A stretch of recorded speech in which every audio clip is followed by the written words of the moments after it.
எந்த ஸ்டாட்டிஸ்டிக்ஸ் எடுத்தீங்க?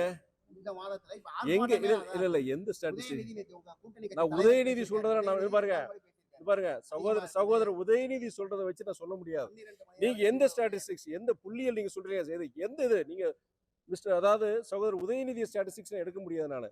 நீங்க அரசு இல்லாட்டி உங்கள மாதிரி நல்ல பத்திரிக்கையாளர் நீங்க ஏதாவது சர்வே எடுத்திருக்கீங்களா? என்ன டேட்டா வச்சு எடுக்க சொல்லுங்க. அதுல நான் பதில் சொல்லுவேன் நானு. அதிமுக இதுக்காக ஆர்ப்பாட்டம் பண்ணுது. அப்ப நீங்க உதயநிதி பாருங்க ஸ்டாட்டிஸ்டிக்ஸ் சரியில்லை. அதிமுகவும் திமுக ஆர்ப்பாட்டம் பண்றாங்க. சகோதரர் உதயநிதி சொல்றதுக்காண்டி சொல்ல முடியாது. என்னோட இது என்னன்னா இந்த குற்றங்கள் தவிர்க்கப்பட வேண்டும். மாற்று கருத்தே கிடையாது. புதிய அரசாங்கம் பொறுத்த வரைக்கும் பெண்களுக்கும் குழந்தைகளுக்கு எதிரான குற்றங்கள் நடக்கக்கூடாதுன்னு சிங்கப்பெண் அதிரடிப்படையை அதை உருவாக்கி இருக்கிறாங்க. சென்னை, மதுரை, திருச்சி போன்ற நகரில் கொண்டு வந்திருக்காங்க. மீண்டும் பல பல இடங்கள் இதை கொண்டு வரக்கான அந்த அறிவிப்பு கொண்டு கொடுத்திருக்கிறாங்க. எனக்கு என்னன்னா நீங்க கடந்த காலத்துல இப்போ இதுக்கு முன்னாடி இந்த நடக்கவே இல்லையா? நடந்திருக்கு. இதே அளவு நடந்திருக்கு. இதே நபர் தான் என்கிட்ட கேள்வியும் கேட்டீங்க. நீங்க சகோதரர் பொறுத்த வரைக்கும் நடுவுல கொஞ்சம் 6 மாசம் கொஞ்சம் தான் இருந்தீங்க.